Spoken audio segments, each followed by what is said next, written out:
This is shuttle launch control at T-minus 9 minutes and counting. The countdown events are now being controlled by the ground launch sequencer from now until T-minus 31 seconds, when we begin the switch over to the onboard redundant set launch sequencer. The ground launch sequencer is part of the launch processing system and operates by relaying commands to the onboard computers, which then report back to the LPS system that the commands have been executed. T-minus 8 minutes, 25 seconds and counting. T-minus 8 minutes, 16 seconds and counting. We have had an order to proceed with the that Houston send the stored commands, which is the final update for antenna management and frequency change. T-minus 8 minutes and counting.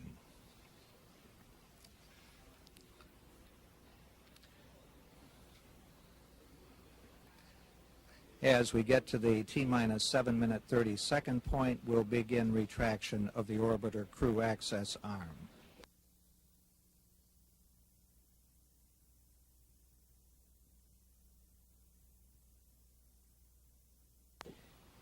T-minus 7 minutes, 30 seconds and counting. The ground launch sequencer has started retracting the orbiter crew access arm.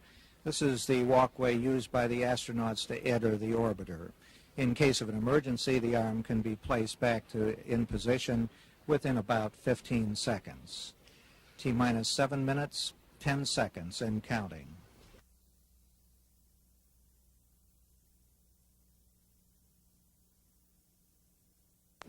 T-minus 7 minutes and counting. Prior to coming out of the 9-minute hold, go was given by all of the various elements supporting, including the head of the mission management team, Bob Crippen.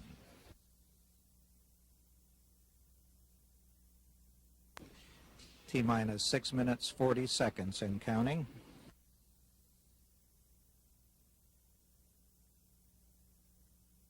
Pilot Guy Gardner will be asked to set the switches in the cockpit to the pre-start position for the auxiliary power units, or APUs, at the 6-minute point.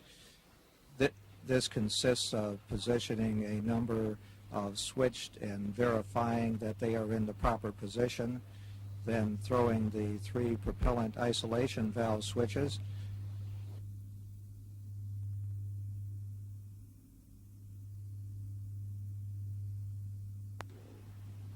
T-minus 6 minutes and counting.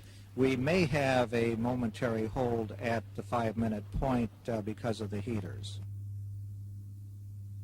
Pilot Guy Gardner reporting pre-start of the APUs is in work.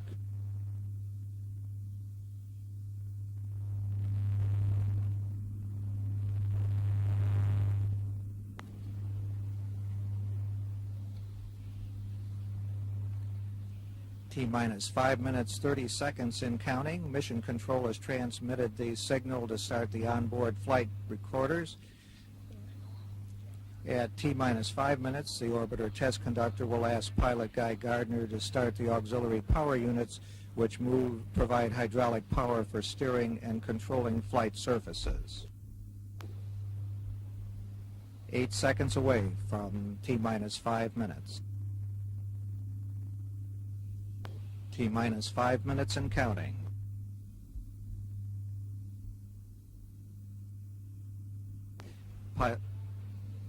Pilot Guy Gardner now flipping the 3 switches in the cockpit to start each of the 3 APUs. Activation is complete. Commander Coop Gibson has been asked to reconfigure the orbiter heaters for launch. Liquid oxygen replenishing of the LOX tank has terminated. The oxygen fill and drain valve is closed. T-minus 4 minutes, 25 seconds and counting. The residual liquid oxygen now flowing through the main propulsion system and back to the large storage tank to cool the engine system. Guy Gardner reporting APU start is complete.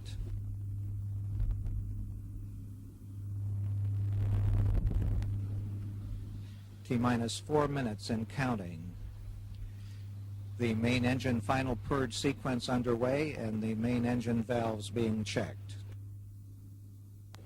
The orbiter flight control surfaces, such as elevons, speed brakes, and rudders, being moved through a pre-programmed pattern to ensure they're ready for launch.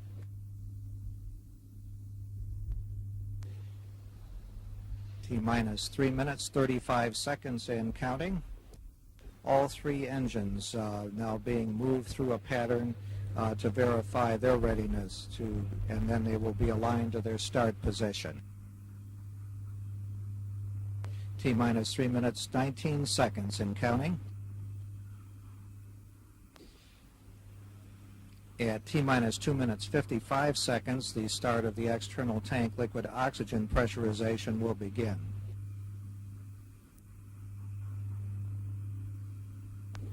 T-minus 3 minutes and counting.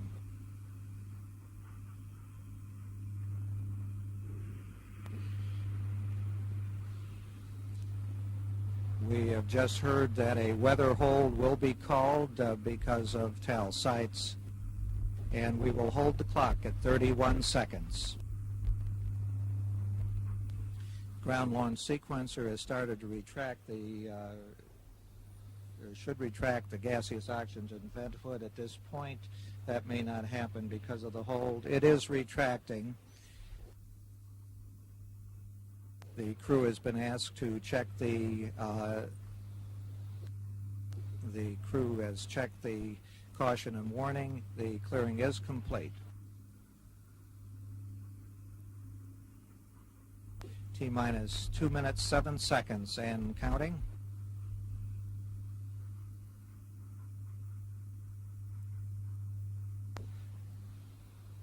T-minus 1 minute, 57 seconds and counting. The crew has been asked to close the airtight visors on their helmets and start the oxygen supply to their pressure suits. Liquid hydrogen replenish of the external tank is stopped and pressurization to flight level is underway.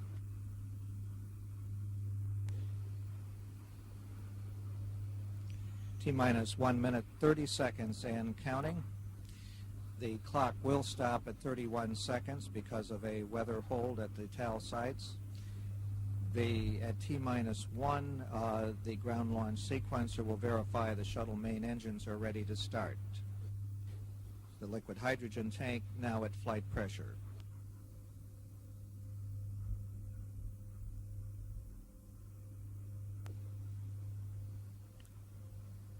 T-minus 1 minute and counting. The sound suppression water system now armed. That pre-liftoff water is released at T-minus 16 seconds. SRB joint heaters have also been turned off. Hydrogen burn igniters have been armed. T-minus 40 seconds and counting. External tank heaters to ET to orbiter structural attachments turned off. T-minus 31 seconds and holding.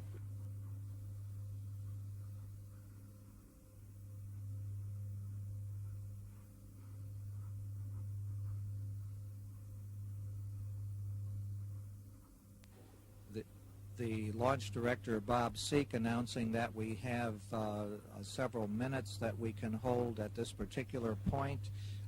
We are in a hold because of weather conditions at the overseas transoceanic abort sites. If we pick up the clock at this point, we would go for auto-sequence start. This is when Atlantis' 4 redundant computers assume primary control of the vehicle.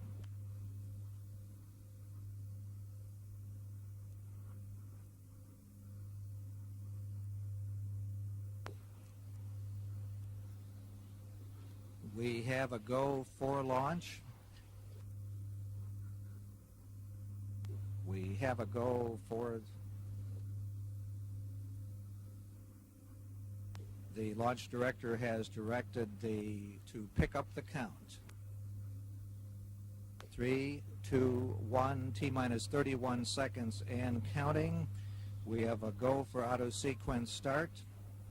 The SRB hydraulic power units have started and moving those engine nozzles T-minus 15, 14, 13, 12, 11, 10. We have a go for main engine start. 7, 6. We have main engine start.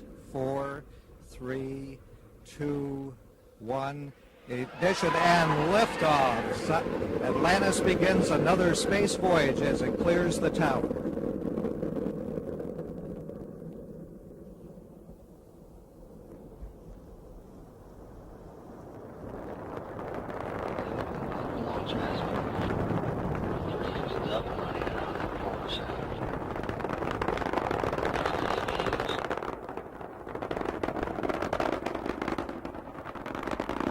Throttling down for passage through maximum dynamic pressure on the vehicle.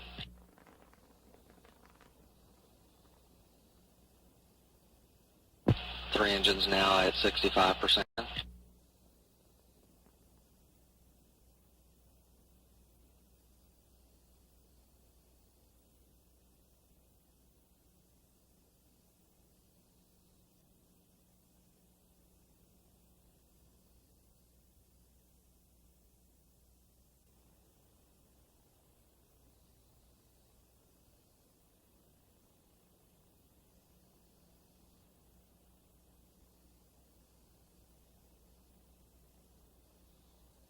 Atlantis been given a go at throttle up. All three main engines back up to 104%. Downrange distance 7 nautical miles.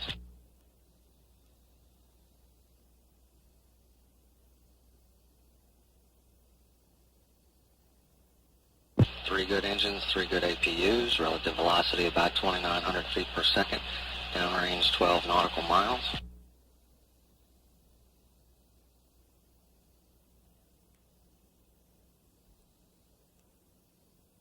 Mark 1 minute 50, three engines up at 104%.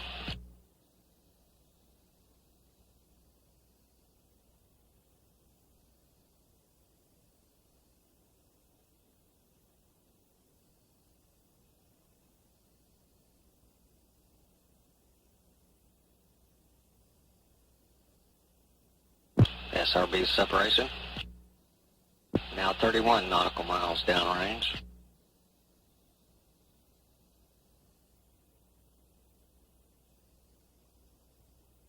First stage performance nominal according to the flight dynamics officer. That call made to the crew. They're now passing through 204,000 feet, downrange distance 46 nautical miles.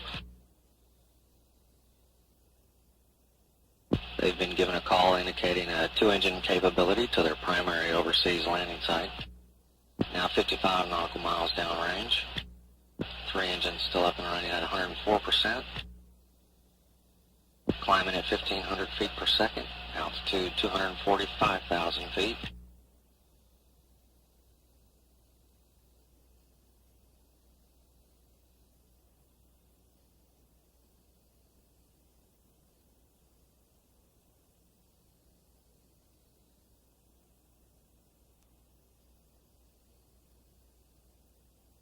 Nautical miles downrange.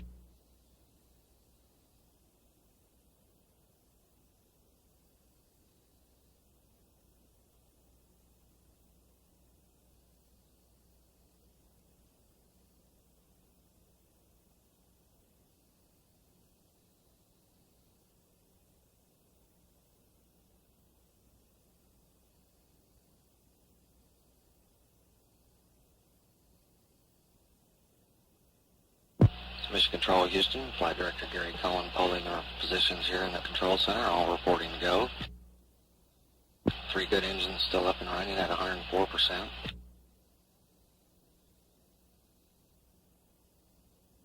Negative return call just went up to the crew. That indicates they no longer have the capability to do a return to launch site abort.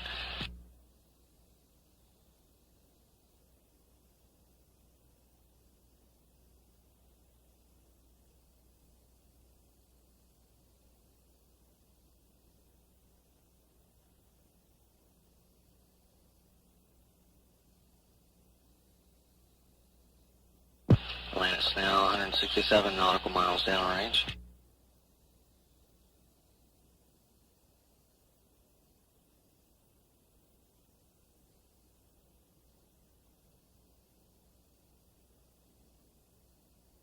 The press to ATO call just uplink to the crew.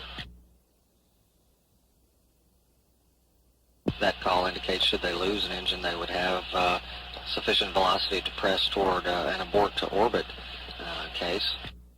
Now 210 nautical miles downrange.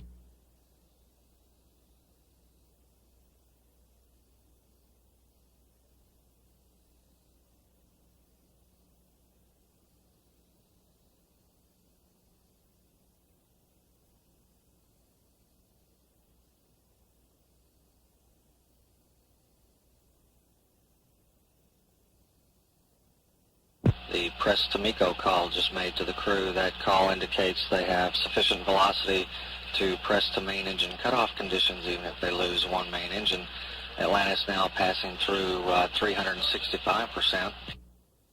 The group 109 call just made to Atlantis. That call indicates that should they lose two engines, they would have the capability to make their transoceanic abort, landing on one remaining Space Shuttle main engine. Now passing through 366,000 feet.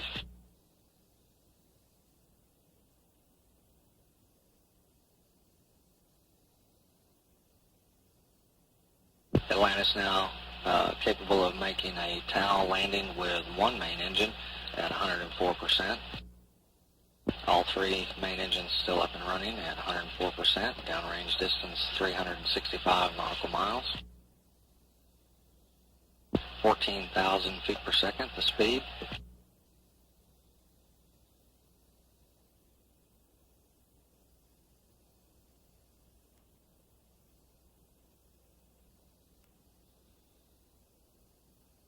Atlantis now capable of pressing to main engine cutoff conditions on one main engine at 104%, and all three are up and running at the present time. Three good APUs, fuel cells in good shape.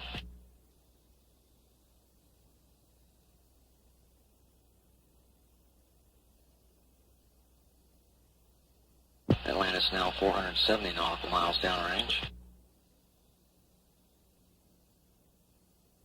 Guidance reports good navigation numbers aboard Atlantis as she is now 511 nautical miles downrange.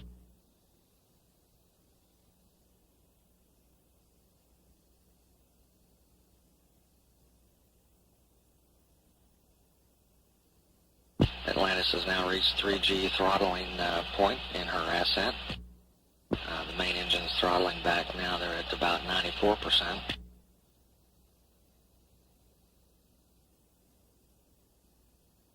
.600 nautical miles downrange.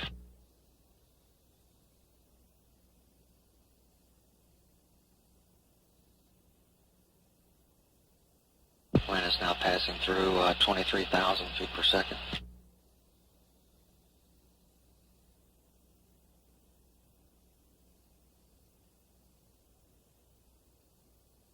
And we're standing by shortly for main engine cutoff. 700 nautical miles downrange.